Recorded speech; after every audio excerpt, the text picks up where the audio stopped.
the annals of American history, few figures stand as monumentally as Franklin Delano Roosevelt, the 32nd President of the United States. FDR steered the nation through two of its most formidable crises, the Great Depression and World War, leaving an indelible legacy that reshaped the role of government and the trajectory of American society. His life, marked by personal adversity, political brilliance, and unwavering resolve, remains a testament to the power of leadership in times of national peril.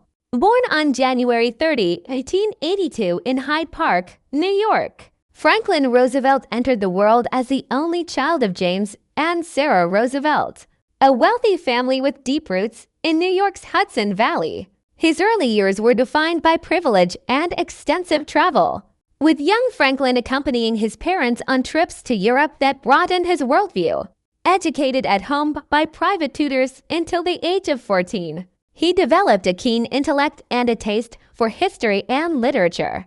In 1896, he began his formal education at the elite Groton School in Massachusetts, where he excelled academically and participated in sports, laying the groundwork for his future public service. From Groton, Roosevelt matriculated to Harvard College in 1900, where he pursued a degree in history while immersing himself in campus life. He served as managing editor of the Harvard Crimson and joined numerous clubs, honing his social and organizational skills. It was during his Harvard years that he met Eleanor Roosevelt, his fifth cousin once removed, whom he would marry in 1905.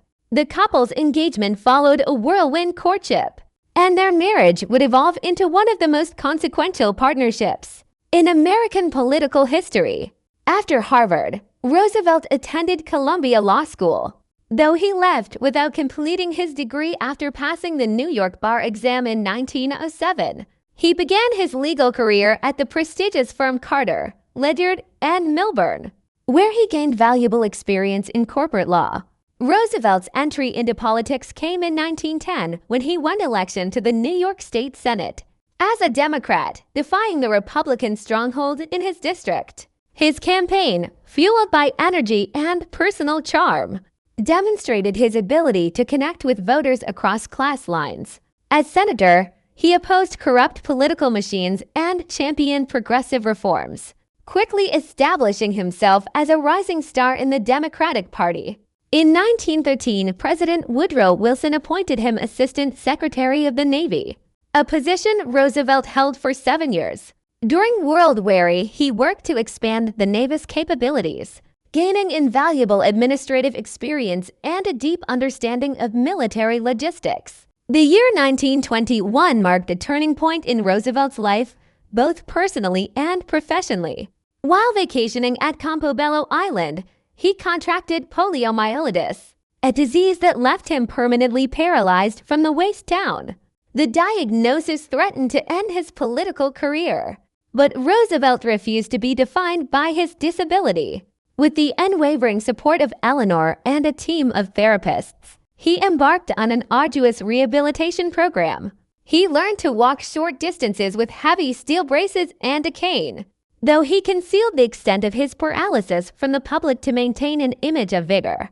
This period of struggle forged in him a resilience and empathy that would later inform his approach to governance. Determined to remain active in politics, Roosevelt returned to public life in 1928 when he was elected governor of New York. His tenure 1929–193 coincided with the onset of the Great Depression, providing him with a testing ground for his emerging philosophy of government intervention. He implemented relief programs for the unemployed, established a state relief agency, and advocated for public works projects to stimulate employment. These initiatives, though modest in scale, demonstrated his belief that government had a moral obligation to protect citizens during economic crises, a principle that would become central to his presidency. In 1932, Roosevelt secured the Democratic nomination for president, running on a platform of bold action against the Depression. His acceptance speech famously promised a new deal for the American people, a phrase that captured the nation's hope for transformation. In the general election, he faced incumbent Herbert Hoover, whose hands-off approach to the crisis had eroded public trust. Roosevelt's message of optimism and pragmatic reform resonated deeply. He won in a landslide, carrying 42 of 48 states. At 51 years old, he became the 32nd President of the United States, inheriting a nation gripped by 25% unemployment, bank failures, and widespread despair.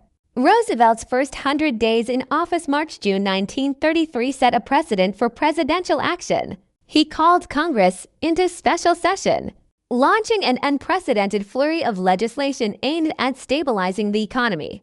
Key measures included the Emergency Banking Act, which restored confidence in the financial system, the Civilian Conservation Corps, CCC, which provided jobs for young men in environmental projects, the Agricultural Adjustment Act, which sought to raise farm prices, the Tennessee Valley Authority, which brought electricity and development to an impoverished region. These programs, though imperfect, signaled a new era of federal activism. Roosevelt's fireside chats, radio broadcasts that explained his policies in plain language, forged a direct connection with the American people, restoring faith in democratic institutions. As the 1930s progressed, Roosevelt expanded his New Deal agenda. The Social Security Act of 1935 established a safety net for the elderly, unemployed, and disabled, while the Wagner Act protected workers' rights to organize. The Works Progress Administration (WP) employed millions in infrastructure projects, from roads to schools to art programs. Critics decried the growing deficit and bureaucracy, but supporters argued that these measures prevented social unrest and laid the foundation for long-term recovery.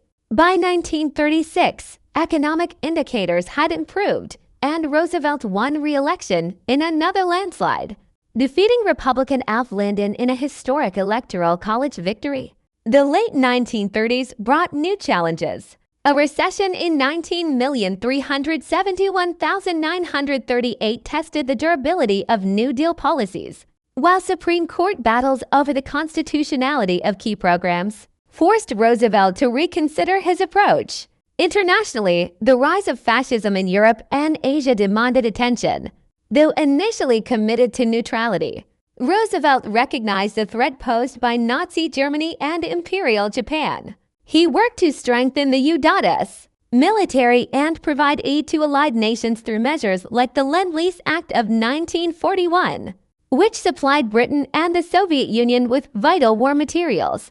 On December 7, 1941, Japan's attack on Pearl Harbor thrust the United States into world worry.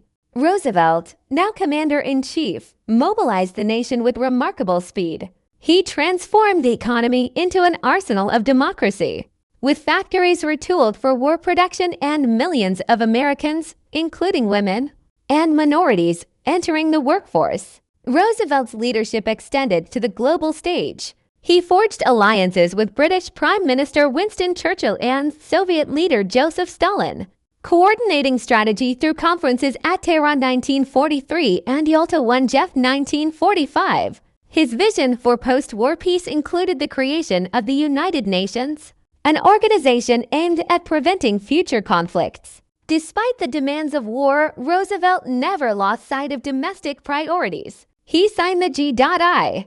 Bill in 1944, ensuring education and housing benefits for returning veterans, and advocated for a second Bill of Rights that would guarantee economic security for all Americans. His 1944 re-election campaign, fought amid global conflict, resulted in a fourth term, a testament to public confidence in his steady hand.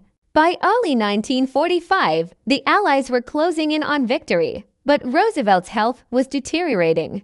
Years of stress, coupled with hypertension and heart disease, had weakened him.